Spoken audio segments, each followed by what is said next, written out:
Hi అండి, అందరికీ నమస్కారం అండి. ఫ్రెండ్స్, మనకి ఇప్పుడిప్పుడే మరొక బ్రేకింగ్ న్యూస్ అప్డేట్ అయితే రావడం జరిగిందండి. అది కూడా ఏపీలో ఘోర రోడ్డు ప్రమాదం, నలుగురు మృతి అంటూ మనకు ఒక అప్డేట్ అయితే వచ్చిందండి. అయితే ఇందుకు సంబంధించిన పూర్తి డీటెయిల్స్ అయితే తెలుసుకుందామండి. ఎక్కడ ఏంటి అనేది వీడియో ఎక్కడ స్కిప్ చేయకుండా వచ్చినాయి ఫ్రెండ్స్. వీడియో నచ్చినట్లయితే ఒక లైక్ చేసి సబ్స్క్రైబ్ అయితే చేసుకోండి ఫ్రెండ్స్.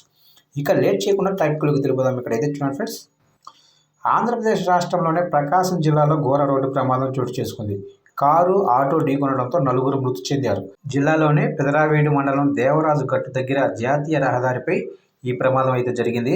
అయితే కారు, ఆటో ఎదురెదురుగా వస్తూ ఢీకొనడంతో ఈ ప్రమాదం జరిగింది. రోడ్డు ప్రమాదం జరిగిందన్న సమాచారం తెలుసుకున్న పోలీసులు ఘటనా స్థలానికి చేరుకొని సహాయక చర్యలు చేపట్టారు. మృతులు మాబు, అభినయ్, వెంకటేశ్వర్లు, నాగేశ్వరరావులుగా పోలీసులు గుర్తించారు. ఈ ప్రమాదంపై మరింత సమాచారం అయితే ఇంకా తెలియాల్సి ఉందని చెప్తున్నారు అధికారులు.